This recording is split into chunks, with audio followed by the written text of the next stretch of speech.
নমস্কার বন্ধুরা, আবহাওয়ার অশনি সংকেত দিয়েছে আবহাওয়া দফতর।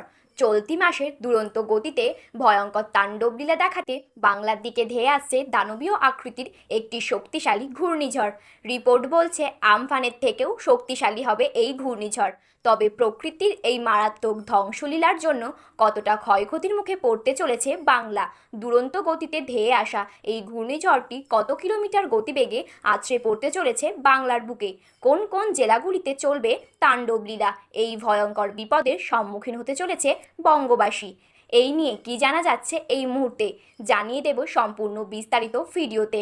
তাই অবশ্যই ভিডিওটি শেষ পর্যন্ত মনোযোগ সহকারে দেখবেন এবং আপনি আপনার জেলার নাম ভিডিওর কমেন্ট বক্সে কমেন্ট করে জানিয়ে দেবেন। আপনার জেলার নতুন কোনো খবর বেরিয়ে এলে আমরা আপনাকে জানিয়ে দেব। একটা ছোট্ট অনুরোধ, ভিডিওটিতে একটি লাইক করবেন এবং আপনি চ্যানেলটিতে নতুন হলে চ্যানেলটি সাবস্ক্রাইব করে পাশে থাকা বেল বাটনটি অল করে রাখবেন। তাহলে চলুন ভিডিওটি শুরু করা যাক। মে মাসের শেষে ফের ঘূর্ণিঝড়ের ভুকুটি। হাওয়া অফিসের পূর্বাভাস জানাচ্ছে মে মাসের শেষ সপ্তাহে পশ্চিমবঙ্গ বা বাংলাদেশের উপকূলে আঘাত আনতে পারে শক্তিশালী ঘূর্ণিঝড়।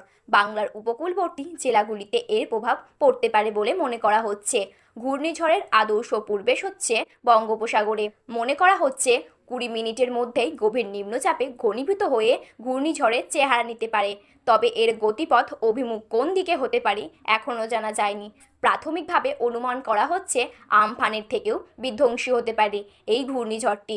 তবে কতটা শক্তিশালী হবে বা সুপার সাইক্লোনের রূপ নেবে কিনা তা পরবর্তী সময়ে আবহাওয়ার পরিস্থিতি দেখে বোঝা যাবে বলে জানিয়েছেন আবহাওয়াবিদরা। বঙ্গোপসাগরে সাইক্লোন তৈরি হবে, তার নাম হবে রিমাল। আবহাওয়ার প্রাথমিক পূর্বাভাস অনুযায়ী আগামী 20 মে দক্ষিণ বঙ্গোপসাগরে তৈরি হতে পারে এই ঘূর্ণাবর্ত। সেটি সোজা উত্তর দিকে শক্তি বাড়াবে। 24 মে সেটি ঘূর্ণিঝড়ের আকার নিতে পারে। 25 মে সন্ধ্যের পর ঘূর্ণিঝড়টি পশ্চিমবঙ্গ বা বাংলাদেশের দিকে যেতে পারে। এই মে মাসটাই আমফানের মাস। 2020 সালের 20 মে শক্তিশালী ঘূর্ণিঝড় আমফান এর তাণ্ডবলীলা দেখেছিল বাংলা, যার জেরে ব্যাপক ক্ষয়ক্ষতি হয়েছিল প্রায় গোটা দক্ষিণবঙ্গে। এছাড়াও মে মাসের পশ্চিমবঙ্গের উপকূলে একাধিক শক্তিশালী সাইক্লোন আঘাত এনেছে। আবারও অশনি সংকেত দিচ্ছে আবহাওয়াবিদরা।